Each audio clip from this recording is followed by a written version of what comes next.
कहानी एक पुराने धुंधले शहर की है जहां बहुत सी पुरानी हवेलियां और सुनसान गलियां हैं। अर्जुन एक युवा लड़का जो अपने करियर को लेकर महत्वाकांक्षी है। उसकी उम्र 25 के आसपास है। अर्जुन ने हाल ही में शहर में शिफ्ट किया था और एक दिन एक कैफे में सान्या से उसकी मुलाकात हुई।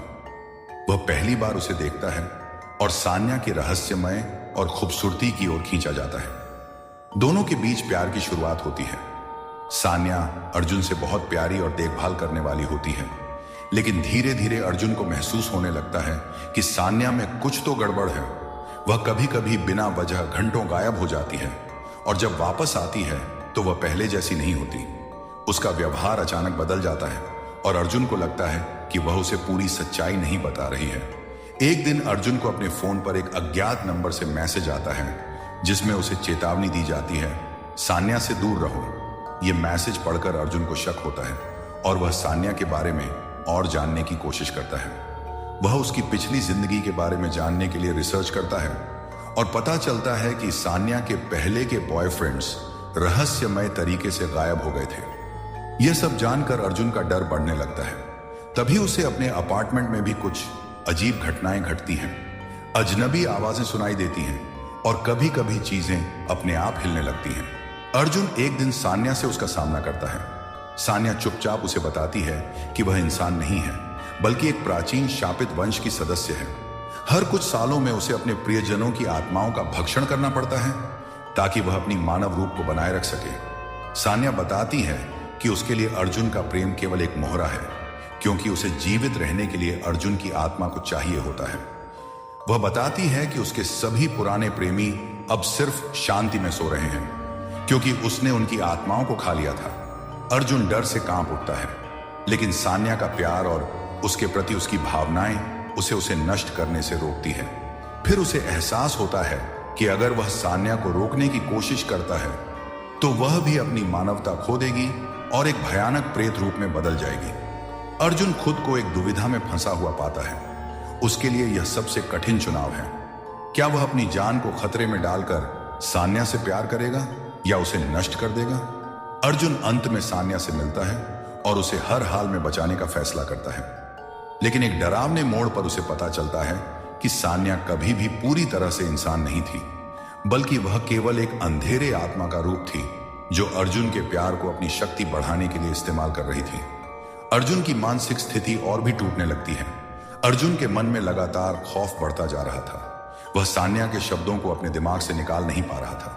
तो तुम मुझे मारने वाली हो? अर्जुन ने कांपते हुए पूछा। सान्या की आंखों में एक खौफनाक चमक थी, लेकिन उसकी आवाज हल्की और रहस्यमय थी। मैं तुम्हें मारना नहीं चाहती अर्जुन, मैं तुम्हें बचाना चाहती हूं। लेकिन अर्जुन को समझ में आ गया था कि सान्या सिर्फ उसे धोखा दे रही थी। वह उसे एक मांस के टुकड़े की तरह इस्तेमाल कर रही थी और उसके लिए प्यार या कोई भी संबंध महज एक छलावा था। सान्या के अंदर एक खौफनाक आत्मा छिपी हुई थी जो अर्जुन के अस्तित्व को धीरे धीरे निगलने के लिए तैयार थी। अर्जुन को अब इस भयावह सच का सामना करना था और वह जानता था कि अगर उसने सान्या को रोकने की कोशिश की तो उसके पास कोई रास्ता नहीं था। वह खुद भी बर्बाद हो सकता था। अर्जुन ने सान्या से भागने का निर्णय लिया। एक रात जब सान्या सो रही थी, अर्जुन अपने कमरे से चुपके से बाहर निकल गया। वह पुराने शहर के बाहर के जंगल की ओर भागा, जहां उसे उम्मीद थी कि वह किसी तरह सान्या से बच सकता है। लेकिन जैसे ही वह जंगल में घुसा, उसके चारों ओर अजीब सी खामोशी छा गई। अचानक उसके कदम रुक गए। कुछ पल बाद अर्जुन को सान्या की आवाज सुनाई दी। यह आवाज किसी इंसान की नहीं बल्कि किसी खौफनाक प्रेत की तरह थी जो उससे खेल रहा था। कहां जा रहे हो अर्जुन? उसकी आवाज जंगल की गहराई से आई। अर्जुन ने जल्दी से अपनी दिशा बदल ली, लेकिन फिर भी वह सान्या से बच नहीं पाया। उसकी आंखें अब काली हो चुकी थीं और उसका चेहरा पूरी तरह से बदल चुका था।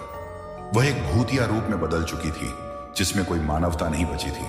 तुम मुझे छोड़ नहीं सकते अर्जुन, सान्या ने कहा। तुम सिर्फ एक पवित्र आत्मा हो जिसे मैं अपना हिस्सा बनाना चाहती हूं। वह धीरे धीरे अर्जुन की ओर बढ़ी और अर्जुन को महसूस हुआ कि वह अब सिर्फ एक घेरने वाली प्रेतात्मा से बचने की कोशिश कर रहा था। उसका दिल तेजी से धड़कने लगा और उसकी सांस रुकने लगी। अर्जुन ने सोचा कि शायद यही उसका अंत है, लेकिन तभी उसे अचानक अपने अंदर एक अजीब सी शक्ति महसूस हुई।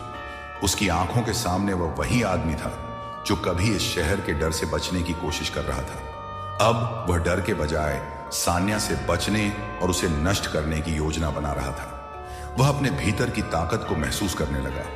अर्जुन ने अपनी पूरी ऊर्जा को इकट्ठा किया और सान्या के पास जाने की बजाय उसकी ओर तेजी से दौड़ा। लेकिन जैसे ही वह सान्या के पास पहुंचा, वह देखता है कि सान्या की वास्तविक रूप अब कुछ और ही था। वह कोई इंसान नहीं, बल्कि एक खौफनाक साया जैसी प्रेतात्मा बन चुकी थी, जिसका रूप दिन ब दिन भयंकर होता जा रहा था। अर्जुन और सान्या के बीच अब एक भयंकर लड़ाई शुरू हो गई। अर्जुन ने अपने डर को परे रखते हुए उसे खत्म करने की कोशिश की, लेकिन वह हर बार सान्या से हारता जा रहा था। अचानक अर्जुन को याद आया वह रहस्यमय पुस्तक जिसे उसने सान्या के बारे में जानकारी इकट्ठा करते समय पाया था। पुस्तक में लिखा था कि सान्या को केवल तब हराया जा सकता है जब वह अपनी पूरी शक्ति खो दे। इसके लिए अर्जुन को उसे उसकी असली डरावनी शक्ति से सामना करने के लिए तैयार होना था। वह अपने दिल को मजबूत करता है और सान्या से कहता है, अब तुम मुझसे नहीं जीत सकती सान्या, अब तुम अपनी असली रूप में आओ। सभी अंधेरे और भयंकर रूपों के बीच अर्जुन ने खुद को सान्या की शक्ति से स्वतंत्र किया। वह अपनी आखिरी कोशिश में सान्या को उसकी असली रूप में देखता है और वह जानता है कि अगर वह उसे अब नष्ट करता है तो यह उसकी खुद की बचने की एकमात्र उम्मीद हो सकती है। आखिरकार अर्जुन ने वह कदम उठाया जिसे वह कभी नहीं सोच सकता था। उसने सान्या के असली रूप को नष्ट कर दिया।